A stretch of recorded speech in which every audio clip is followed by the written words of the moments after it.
Welcome to A edu और ए edu के हमारे इस यूट्यूब चैनल में आप सभी का स्वागत है।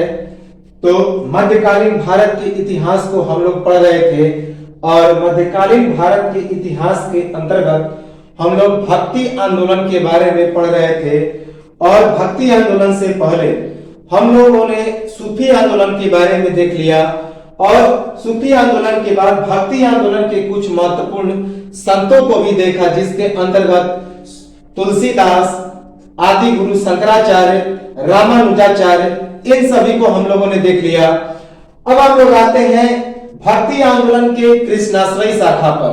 तो रामाश्रय शाखा के अंतर्गत हम लोगों ने गोस्वामी तुलसीदास को देखा था कि राम के वे परम भक्त थे और उन्होंने एक महान ग्रंथ महाकाव्य रामचरितमानस की रचना की थी। और उसके बाद अब हम लोग आते हैं सूरदास, मीराबाई और वल्लभाचार्य, जो कि कृष्णाश्रयी शाखा के महत्वपूर्ण संत हुआ करते थे। तो चलिए हम लोग इस भक्ति आंदोलन के सगुण धारा के अंतर्गत सूरदास, मीराबाई और वल्लभाचार्य की चर्चा करें। तो सबसे पहले शुरुआत करेंगे हम लोग सूरदास को।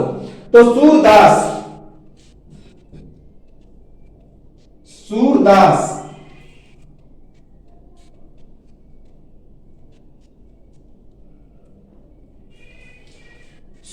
का जो जन्म था वह 1478 ईस्वी में हुआ था। उत्तर प्रदेश के आगरा मथुरा मार्ग पर स्थित रुकनुता गांव में। तो सूरदास का जन्म कहां हुआ था? तो 1478 ईस्वी में उत्तर प्रदेश के आगरा मथुरा मार्ग पर स्थित एक गांव है जिसका नाम है रुकनुता। तो रुकनुता नामक गांव में सूरदास का जन्म हुआ था 1478 ईस्वी में, जो कि उत्तर प्रदेश के आगरा और मथुरा मार्ग में अवस्थित है। कुछ विद्वानों के अनुसार सूरदास का जन्म दिल्ली के सिंही नामक स्थान में एक निर्धन परिवार में हुआ था, निर्धन ब्राह्मण परिवार में हुआ था। और यह किसमें लिखा गया है? तो गोस्वामी हरि राय के भाव प्रकाश के अनुसार। तो गोस्वामी हरि राय के भाव प्रकाश में क्या लिखा गया है कि सूरदास का जन्म दिल्ली के सिंही नामक स्थान में एक निर्धन ब्राह्मण परिवार में हुआ था। तो याद रखेंगे कि कुछ विद्वानों और गोस्वामी हरि राय के भाव प्रकाश के अनुसार यह क्या लिखा गया है कि सूरदास का जन्म दिल्ली के सिंही नामक स्थान में एक निर्धन ब्राह्मण परिवार में हुआ था। हिंदी भक्ति काल के महान कवि भगवान श्री कृष्ण के अनन्य उपासक एवं ब्रज भाषा के श्रेष्ठ कवि थे कौन? तो सूरदास। भक्ति आंदोलन की सगुण धारा के कृष्णाश्रय शाखा के ये प्रमुख संत थे। तो हिंदी भक्ति काल के महान कवि थे कौन? सूरदास। भगवान श्री कृष्ण के अनन्य उपासक थे और ब्रज भाषा के श्रेष्ठ कवि। तो जो उत्तर प्रदेश का मथुरा और आगरा का जो इलाका कहा जाता है, गोकुल, वृंदावन, जहां पर कृष्ण से संबंधित इलाके हैं, वे सभी ब्रज कहे जाते हैं और वहां की खड़ी बोली ब्रज भाषा कही जाती है। तो ये जो सूरदास थे हिंदी भक्ति काल के महान कवि थे, भगवान श्री कृष्ण के अनन्य उपासक थे और ब्रज भाषा के श्रेष्ठ कवि थे। भक्ति आंदोलन की सगुण धारा के कृष्णाश्रय शाखा के ये प्रमुख संत थे। हिंदी साहित्य के सूर्य के नाम से प्रसिद्ध। तो ये जो सूरदास थे, काफी इंपॉर्टेंट फैक्ट है कि सूरदास को हिंदी साहित्य का सूर्य कहा जाता है, क्योंकि हिंदी साहित्य का उद्गम यदि किसी से हुआ तो इन्हीं सूरदास से हुआ। तो इसी कारण सूरदास को हिंदी साहित्य का सूर्य कहा जाता है, सूरज कहा जाता है। ये अष्टछाप के कवि थे। तो सूरदास अष्टछाप के कवि थे जिन्हें हिंदी साहित्य का सूरज या हिंदी साहित्य का सूर्य कहा जाता है। अपने ग्रंथों के माध्यम से राधा और कृष्ण के प्रेम को लोकप्रिय बनाया। तो सूरदास ने अपने ग्रंथों के माध्यम से राधा और कृष्ण के प्रेम को काफी लोकप्रिय बना दिया। याद रखेंगे कि हिंदी साहित्य का सूर्य किसे कहा जाता है, तो सूरदास को कहा जाता है, क्योंकि ये अष्टछाप के कवि थे और इन्होंने अपने ग्रंथों के माध्यम से राधा और कृष्ण के प्रेम को काफी लोकप्रिय बना दिया। इनके पिता का नाम था रामदास बैरागी। तो सूरदास के पिता का नाम था रामदास बैरागी, जो कि प्रसिद्ध गायक थे। तो रामदास बैरागी जो कि सूरदास के पिता थे, वे एक प्रसिद्ध क्या थे, तो गायक थे रामदास बैरागी। इनका प्रारंभिक निवास स्थान मथुरा का गांव घाट था। तो इनका प्रारंभिक स्थान कौन था, तो मथुरा का गांव घाट, जो कि जमुना नदी के किनारे पड़ता है। 18 वर्ष की अवस्था में सांसारिक विरक्ति के बाद ये गांव घाट चले गए और वहीं पे अपना निवास स्थान बना लिया। तो सूरदास 18 वर्ष की अवस्था में सांसारिक विरक्ति के बाद कहां चले गए, तो जमुना नदी के किनारे मथुरा के गांव घाट में, और वहीं इनका प्रारंभिक निवास स्थान रहा। तो 18 वर्ष की अवस्था में सांसारिक विरक्ति के बाद सूरदास मथुरा के गांव घाट को अपना निवास स्थान बनाया और यही इनका प्रारंभिक निवास स्थान था, जो कि जमुना नदी के किनारे अवस्थित था। जन्म से अंधे थे। ऐसा तो कहा जाता है कि सूरदास जन्म से अंधे थे, लेकिन बाद में अंधे हुए, इसके बारे में विद्वानों के कई मत हैं। तो जन्म से अंधे थे या फिर जन्म से अंधे नहीं थे, इनके बारे में काफी मतभेद है। तो हालांकि कहा जाता है कि यह जन्म से ही अंधे थे। तो जन्म से अंधे थे या नहीं, इस पर विद्वानों में मतभेद है। तो सूरदास जन्म से अंधे थे या फिर बाद में अंधे बने, इसके बारे में विद्वानों में कई मत है, विद्वानों में मतभेद है। आगरा के गांव घाट में वल्लभाचार्य से मुलाकात हुई और वहीं पर सूरदास वल्लभाचार्य के शिष्य बन गए। तो एक महत्वपूर्ण फैक्ट है कि इनके गुरु का नाम क्या था, तो वल्लभाचार्य, जिसकी चर्चा हम लोग कुछ देर बाद करेंगे। तो वल्लभाचार्य से इनकी मुलाकात हुई आगरा और मथुरा के बीच के गांव घाट में। जो इनका प्रारंभिक निवास स्थान था गांव घाट, तो वहीं पर इनकी मुलाकात वल्लभाचार्य से हुई और वल्लभाचार्य से मुलाकात के बाद सूरदास वल्लभाचार्य के शिष्य बन गए, अर्थात इनके गुरु का नाम क्या था, तो वल्लभाचार्य।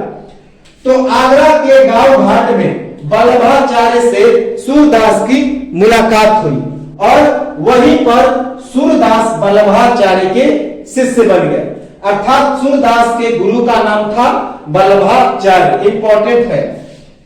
वल्लभाचार्य के द्वारा पुष्टि मार्ग की दीक्षा देकर कृष्ण लीला के पद गाने के आदेश, पुष्टि मार्ग के जहाज के रूप में प्रसिद्ध। तो इन्हें सूरदास को पुष्टि मार्ग का जहाज कहा जाता है।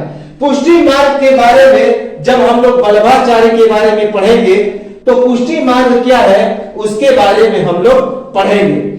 तो वल्लभाचार्य ने इन्हें पुष्टि मार्ग की दीक्षा दी और उसके बाद इस पुष्टि मार्ग के तहत कृष्ण लीला के पद पर गाना गाने के आदेश दिए। इसी कारण सूरदास को पुष्टि मार्ग का जहाज कहा जाता है। किसे क्या कहा जाता है, तो पुष्टि मार्ग का जहाज कहा जाता है। याद रखेंगे कि वल्लभाचार्य के द्वारा पुष्टि मार्ग की दीक्षा देकर कृष्ण लीला के पद गाने के आदेश दिए गए। किसे, तो सूरदास को। सूरदास को इनके गुरु वल्लभाचार्य ने पुष्टि मार्ग की दीक्षा दी और उसके बाद इन्हें कृष्ण लीला के पद पर गाने का आदेश दिया। इसी कारण सूरदास को पुष्टि मार्ग का जहाज कहा जाता है।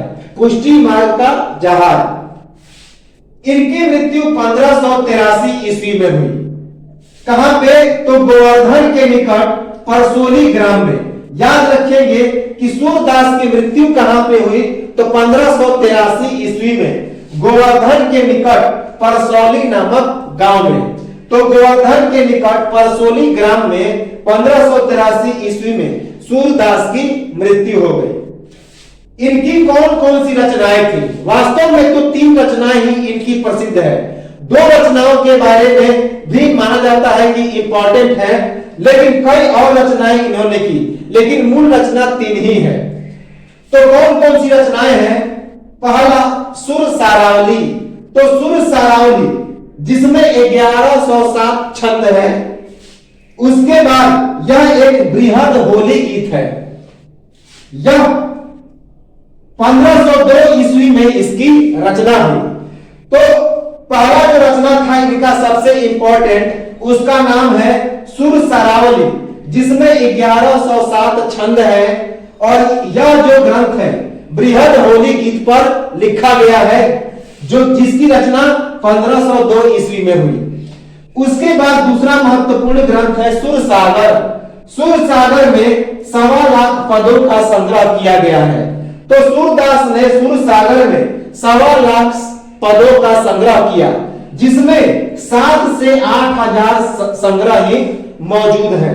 तो सुर सागर में 1.25 लाख पदों का संग्रह किया गया है, जिसमें 7 से 8 हजार पद ही मौजूद है। उसके बाद साहित्य लहरी। साहित्य लहरी जिसमें सूरदास के कुट पदों का संग्रह है। तो साहित्य लहरी में सूरदास के कुट पदों का संग्रह किया गया है। उसके बाद नल दमयंती। नल दमयंती, नल दमयंती। उसके बाद ब्याहलो। ब्याहलो, तो नल दमयंती और ब्याहलो। तो इस प्रकार ये जो 5 ग्रंथ हैं सूरदास के, यही 5 ग्रंथ काफी महत्वपूर्ण है, इंपॉर्टेंट है। और रचनाएं कौन कौन सी है? तो और रचनाएं हैं जैसे कि 10वीं स्कंद टीका। 10वीं स्कंद टीका, नागलीला, भागवत, गोवर्धन लीला, सुर पचीसी, सुर सागर सार, प्राण प्यारी, ये सभी रचनाएं हैं। और ये सभी रचनाएं किस भाषा में लिखी गई? तो ब्रज भाषा में। याद रखेंगे, ब्रज भाषा यह हिंदी का ही एक रूप है। तो सुर सारावली जिसमें 1107 छंद है, बृहद होली गीत है यह, और इसकी रचना 1502 ईस्वी में हुई। उसके बाद सुर सागर जो कि 1.25 लाख पदों का संग्रह है, जिसमें 7 से 8 हजार पद ही मौजूद हैं। उसके बाद साहित्य लहरी जिसमें सूरदास के कुट पदों का संग्रह है। उसके बाद नल दमयंती, ब्याहलो, 10वीं स्कंद टीका, नागलीला, भागवत, गोवर्धन लीला, सुर पचीसी, सुर सागर सार, प्राण प्यारी, इन सभी रचनाओं की भी रचना इन सूरदास ने की, और ये सभी ब्रज भाषा में लिखे गए। इनके समकालीन मुगल सम्राट कौन था? तो सम्राट अकबर। अकबर के दरबार में सूरदास को प्रसिद्धि मिली।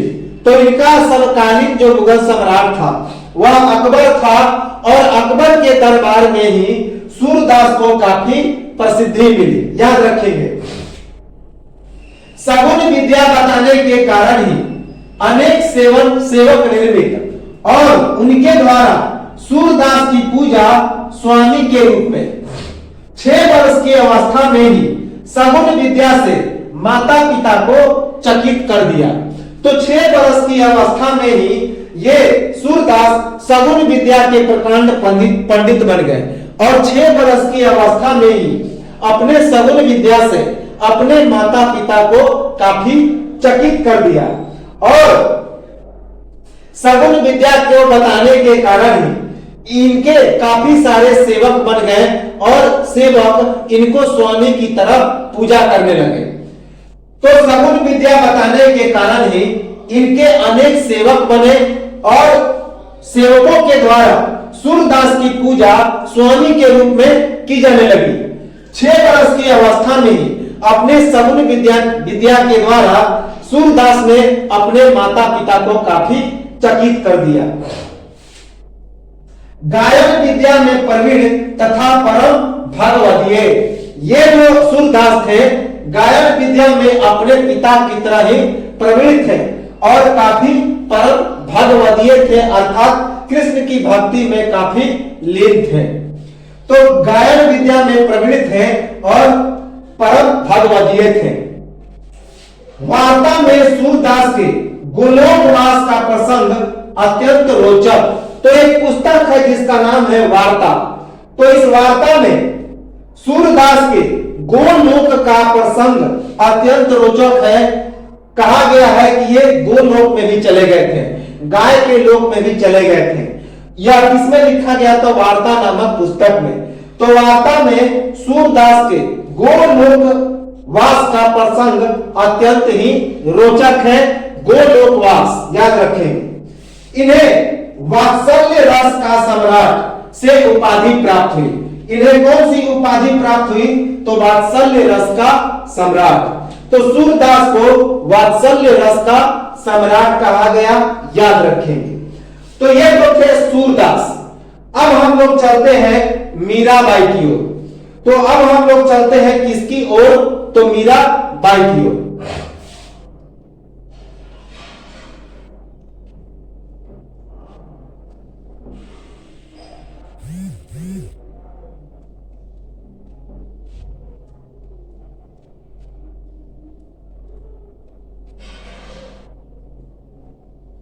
मीराबाई, मीराबाई का जन्म 1498 ईस्वी में हुआ था। कहां पे? तो मेड़ता जिले के कुदकी नामक ग्राम में। मेड़ता जो कि चित्तौड़ के आसपास पड़ता है, मैसूर में। तो इसका जन्म 1498 ईस्वी में मेड़ता जिले के कुदकी नामक ग्राम में हुआ था। तो मीराबाई का जन्म कहां हुआ? तो 1498 ईस्वी में मेड़ता जिले के कुदकी नामक ग्राम में। यह सिसोदिया वंश की राजकुमारी थी। यह जो मीराबाई थी यह राजपूत वंश की थी और सिसोदिया वंश की राजकुमारी थी, याद रखेंगे। इसका विवाह सिसोदिया वंश के राणा सांगा के पुत्र भोजराज से हुआ था, जो कि उदयपुर का राजा था। विवाह के कुछ ही समय के बाद भोजराज की मृत्यु हो गई। तो मीराबाई का विवाह किससे हुआ? तो सिसोदिया वंश के बहुत ही प्रतापी शासक राणा सांगा के पुत्र भोजराज से हुआ था। और भोजराज उदयपुर का राजा था। और इस भोजराज से विवाह के तुरंत बाद ही मीराबाई, भोजराज और मीराबाई के तुरंत विवाह के बाद ही भोजराज की मृत्यु हो गई, याद रखेंगे, तुरंत ही मृत्यु हो गई। तो मीराबाई का विवाह सिसोदिया वंश के बहुत ही प्रतापी राजा जिसका नाम था राणा सांगा, उसके पुत्र भोजराज से हुआ था। और भोजराज उदयपुर का राजा था। और इस विवाह के तुरंत बाद ही भोजराज की मृत्यु हो गई। मीराबाई के इष्ट देव कौन थे? तो श्री कृष्ण थे। मीराबाई के इष्ट देव श्री कृष्ण थे। तो श्री कृष्ण के भक्ति के अस्फुट पदों की रचना, बचपन से ही कृष्ण भक्ति में गहरी रुचि। मीराबाई के कृष्ण भक्ति के पद बहुत ही लोकप्रिय हैं। तो मीराबाई के इष्ट देव का नाम था श्री कृष्ण। और कृष्ण भक्ति के स्फुट पदों की काफी रचना की किसने? तो मीराबाई ने। मीराबाई ने श्री कृष्ण के काफी सारे स्फुट पदों की रचना की और बचपन से ही कृष्ण भक्ति में इसकी गहरी रुचि हो गई। और मीराबाई के कृष्ण भक्ति का जो पद है वह काफी लोकप्रिय है, याद रखेंगे। अर्थात बचपन से ही मीराबाई कृष्ण की भक्ति में इतनी लीन हो गई कि यह अपनी दिनचर्या बना दी और झूम झूम कर गा गा कर यह कृष्ण भक्ति में लीन हो गई। तो इसके इष्ट देव का नाम था श्री कृष्ण। कृष्ण भक्ति के अस्फुट पदों की इसने रचना की और बचपन से ही कृष्ण भक्ति में इसकी गहरी रुचि थी। और मीराबाई के कृष्ण भक्ति के जो पद हैं वे बहुत ही लोकप्रिय हैं। मीराबाई के पद हिंदी के साथ साथ राजस्थानी और गुजराती में भी है। तो मीराबाई के जो पद हैं वे हिंदी और ब्रजभाषी के साथ साथ गुजराती और राजस्थानी में भी प्रसिद्ध है। हिंदी के भक्त कवियों में मीराबाई का स्थान बहुत ऊंचा है, मुख्यतः किस भाषी में, तो ब्रजभाषी में। तो यह इनके जो पद होते थे मीराबाई के मुख्यतः ब्रजभाषी में होते थे। याद रखेंगे कि मीराबाई के पद हिंदी के साथ साथ राजस्थानी और गुजराती में भी होते थे। तो हिंदी के भक्त कवियों में मीराबाई का स्थान बहुत ही ऊंचा है और खास करके मीराबाई के जो पद होते थे वह ब्रजभाषी में होते थे, ब्रज की भाषा में होते थे। इंपॉर्टेंट है। मीराबाई के पिता का नाम मेरठा के राजा रतन सिंह राठौर था, जो और मीराबाई रतन सिंह राठौर की इकलौती संतान थी। तो मीराबाई के पिता कौन थे, तो राणा रतन सिंह राठौर और मीराबाई राणा रतन सिंह राठौर की इकलौती संतान थी। और इसी राणा रतन सिंह की पत्नी का नाम था पद्मावती, जो कि फिरोज शाह तुगलक से संबंधित थी, अलाउद्दीन खिलजी से संबंधित थी। याद रखेंगे अलाउद्दीन खिलजी रानी पद्मिनी के सुंदरता पर काफी मोहित हो गया था, ऐसा वर्णन किया गया है खिलजी वंश में। तो इसके पिता थे मेरठा के राजा रतन सिंह राठौर और यह जो मीराबाई थी राणा रतन सिंह राठौर की इकलौती संतान थी। मीराबाई की मृत्यु 1546 ईस्वी में हुई। कहां पे, तो द्वारिका गुजरात में। तो 1546 ईस्वी में गुजरात के द्वारिका में मीराबाई की मृत्यु हो गई। कब हुई, 1546 ईस्वी में मेरठा पर जोधपुर के मालदेव ने आक्रमण किया और अधिकार कर लिया और इसके बाद वह वहां से कहां चली गई, तो द्वारिका चली गई और उसी के बाद द्वारिका में ही उसकी मृत्यु हो गई।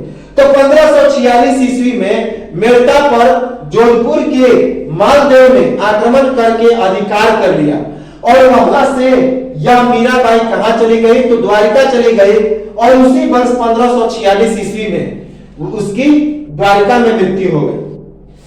1527 ईस्वी में खानवा के युद्ध में बाबर के द्वारा राणा रतन सिंह की मृत्यु हो गई। तो 1527 ईस्वी में खानवा का युद्ध हुआ था बाबर और राणा सांगा के बीच। इसमें रतन सिंह ने राणा सांगा का सहायता किया था। तो इसमें राणा सांगा की मृत्यु हो गई और कुछ समय के बाद राणा सांगा की भी मृत्यु हो गई और इसके बाद चूंकि पति की मृत्यु तो पहले ही हो चुकी थी और इसके बाद पिता की भी मृत्यु हो गई, साथ ही साथ राणा सांगा की भी मृत्यु हो गई। तो यह जो मीराबाई थी अकेली हो गई।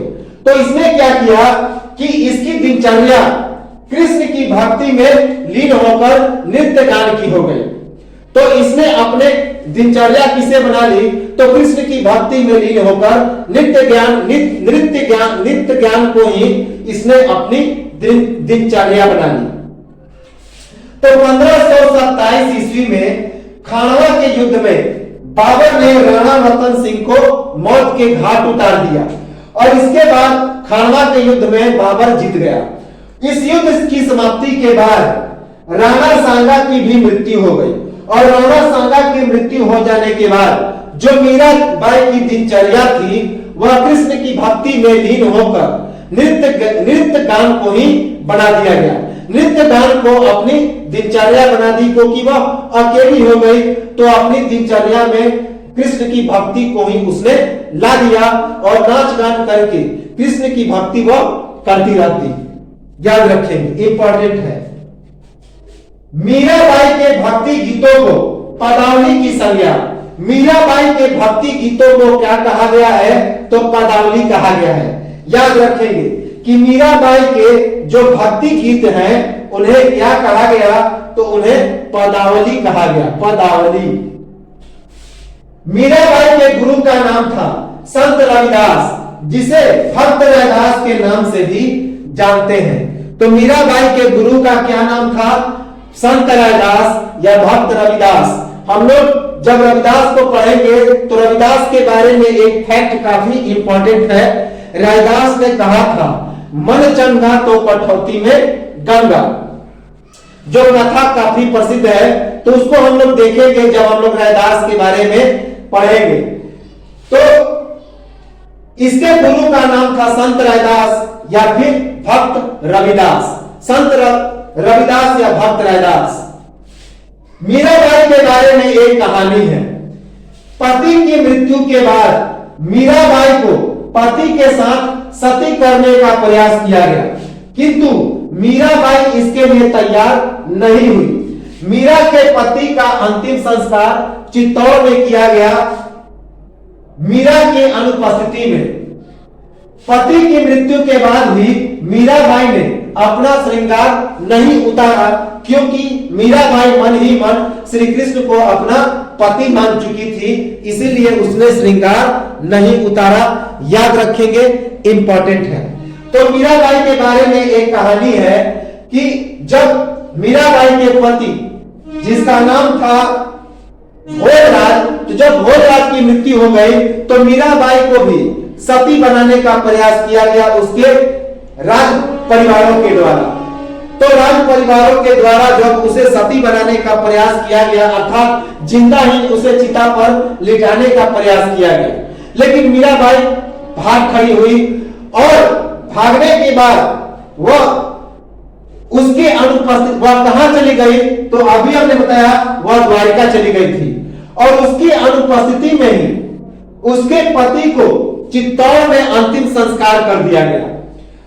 और पति की मृत्यु के बाद भी मीराबाई ने अपना श्रृंगार नहीं उतारा, क्योंकि मीराबाई ने मन ही मन में श्री कृष्ण को अपना पति मान लिया था, गिरिधर को अपना पति मान लिया था। मीराबाई की कृष्ण भक्ति में नाचने गाने के कारण उसके राज परिवार के द्वारा मीराबाई को विष देकर कई बार मारने का प्रयास किया गया।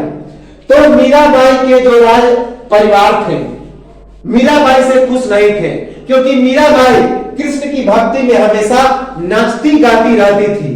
तो इसी से उसके जो राज परिवार के सदस्य थे उससे नफरत करते थे। तो कई बार उसके राज परिवारों के द्वारा मीराबाई को जहर देकर मारने का भी प्रयास किया गया, लेकिन मीराबाई अपनी भक्ति के शक्ति के कारण बार बार बच गई। तो मीराबाई की कृष्ण भक्ति में नाचने गाने के कारण उसके राज परिवार के द्वारा मीराबाई को कई बार विष देकर मारने का प्रयास किया गया, लेकिन बार बार मीराबाई बच गई। तो यह तो था मीराबाई। अब हम लोग आते हैं वल्लभाचार्य। तो वल्लभाचार्य का जन्म 1479 ईस्वी में हुआ था। वल्लभाचार्य का जन्म कब हुआ? तो 1479 ईस्वी में। कहां पे? तो कांकड़वाड़ ग्राम में हुआ था, जो कि छत्तीसगढ़ के रायपुर का एक चंपारण्य है। तो छत्तीसगढ़ के रायपुर के जंगल में एक गांव पड़ता है जिसका नाम है कांकड़वाड़। तो कांकड़वाड़ गांव में वल्लभाचार्य का जन्म हुआ था 1479 ईस्वी में, जो कि छत्तीसगढ़ के रायपुर का एक चंपारण्य है, अर्थात बहुत बड़ा जंगल है। इसके पिता का नाम, वल्लभाचार्य के पिता का नाम श्री लक्ष्मण भट्ट था, जो कि एक तैलंग ब्राह्मण थे, अर्थात कहां के? तो तेलंगाना के ब्राह्मण।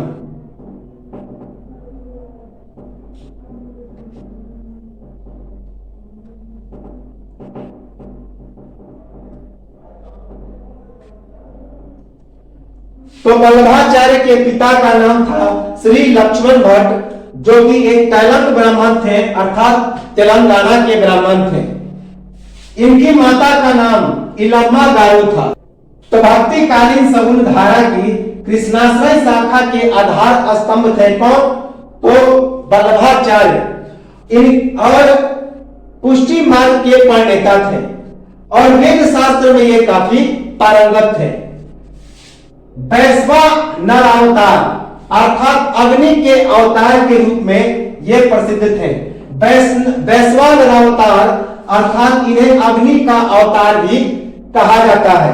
तो ये जो वल्लभाचार्य थे वैश्वानरावतार अर्थात वैश्वानरावतार अर्थात अग्नि के अवतार के रूप में ये प्रसिद्ध थे। श्री वल्लभाचार्य के संप्रदाय का नाम था वैष्णव संप्रदाय। श्री वल्लभाचार्य वैष्णव संप्रदाय से संबंधित थे। कौन संप्रदाय?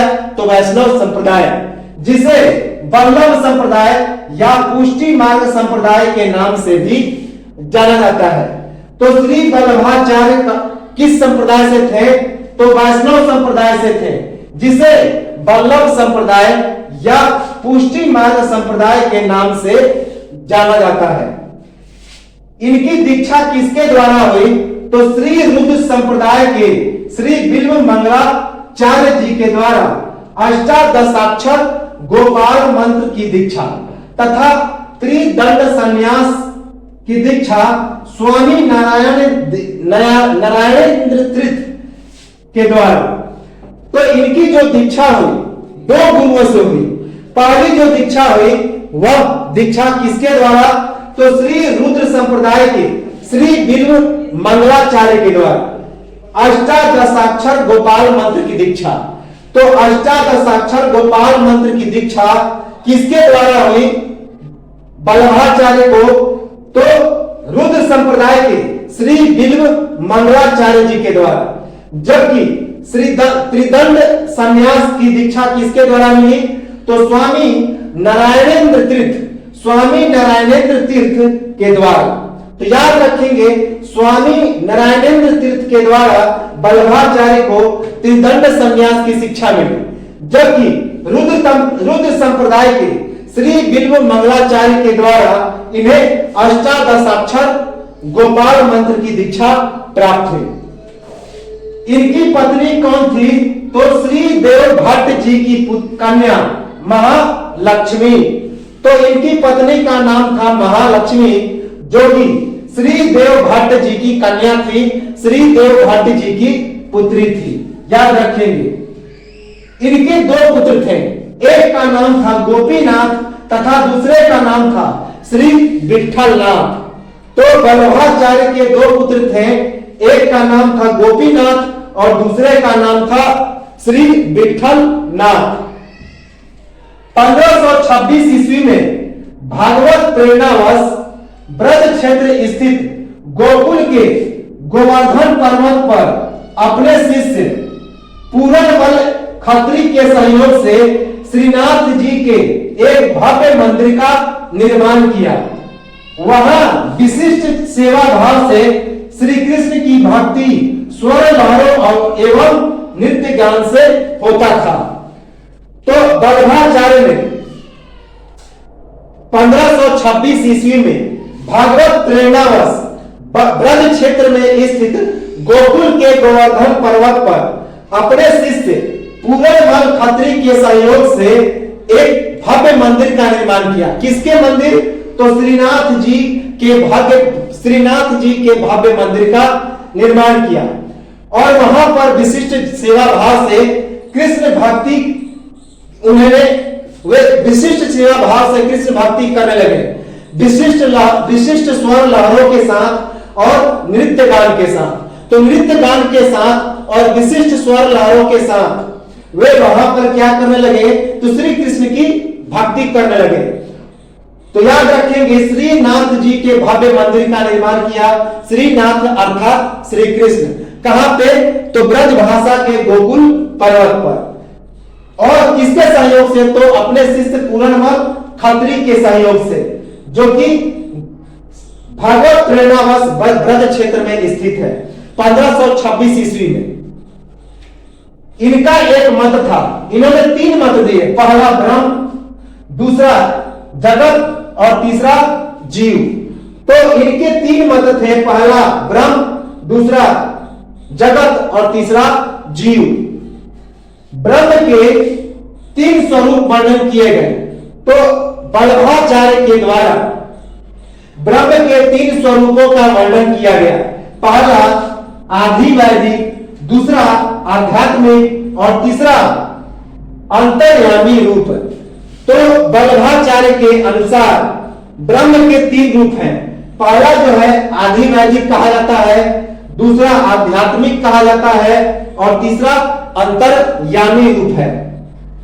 वल्लभाचार्य के अनुसार कृष्ण ही परम ब्रह्म है और उनका मधुर रूप और लीला आनंद का सबसे बड़ा स्रोत है और जगत ब्रह्म की लीला का विलास और संपूर्ण सृष्टि के लीला के निमित्त ब्रह्म की आत्म कृति है। तो वल्लभाचार्य के अनुसार कृष्ण ही परम ब्रह्म है और उनका जो मधुर रूप है और लीला है आनंद का सबसे बड़ा स्रोत है तथा यह जो जगत है ब्रह्म की लीला का विलास स्थल है और संपूर्ण सृष्टि लीला के निमित्त ब्रह्म की आत्म कृति है, अर्थात यह जो पूरा विश्व है कृष्ण की लीला का ही एक अंश है। तो याद रखेंगे वल्लभाचार्य ने क्या कहा कि कृष्ण ही परम ब्रह्म है, अर्थात कृष्ण ही इस सृष्टि का सबसे बड़ा ईश्वर है। उसके बाद उन्होंने कहा कि उनका जो मधुर रूप है और उनकी जो लीला है वह इस पूरे सृष्टि में आनंद का सबसे बड़ा स्रोत है और यह जो जगत है उसी ब्रह्म की लीला का विलास स्थल है और संपूर्ण सृष्टि उनके लीला के निमित्त ब्रह्म की आत्म कृति है। पुष्टि का अर्थ होता है भगवान श्री कृष्ण का अनुग्रह। तो पुष्टि का मतलब होता है भगवान श्री कृष्ण का अनुग्रह और इसी अनुग्रह से उत्पन्न जो भक्ति होती है उसे पुष्टि भक्ति कहा जाता है, इंपॉर्टेंट है। तो भगवान श्री कृष्ण की अनुग्रह को पुष्टि कहते हैं और भगवान श्री कृष्ण की जो भक्ति को हम लोग क्या कहते हैं तो पुष्टि भक्ति कहते हैं, याद रखेंगे। वल्लभाचार्य के अनुसार जीव के 3 प्रकार हैं। पहला जिसे पुष्टि जीव कहा जाता है, भगवान के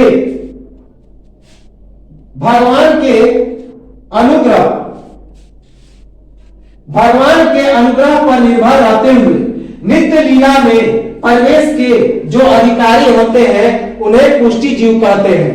तो इनके अनुसार जीव के 3 प्रकार। पहला पुष्टि जीव जो भगवान के अनुग्रह पर निर्भर रहते हुए नित्य लीला में प्रवेश के अधिकारी बनते हैं, वही पुष्टि जीव कहे जाते हैं।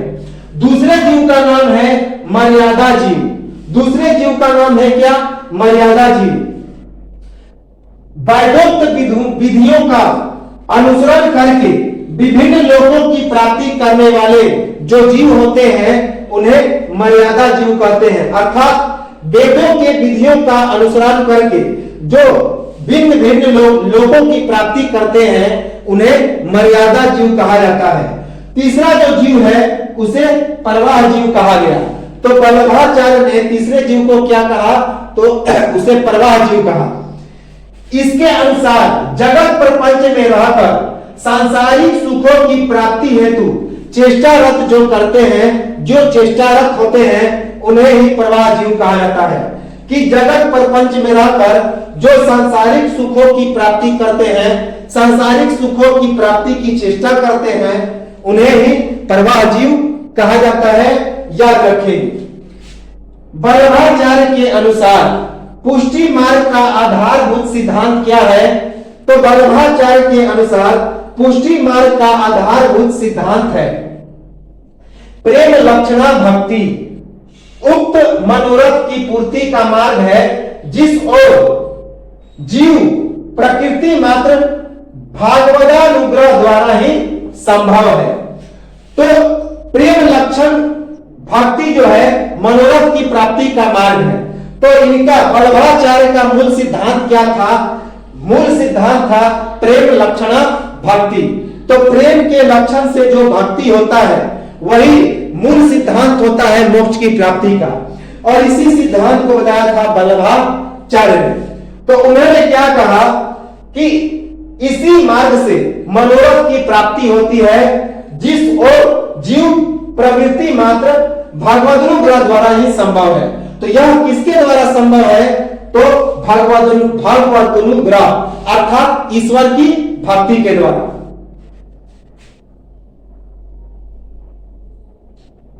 पुष्टि भक्ति की अवस्थाएं, तो वल्लभाचार्य के अनुसार पुष्टि भक्ति की कौन कौन सी अवस्थाएं हैं?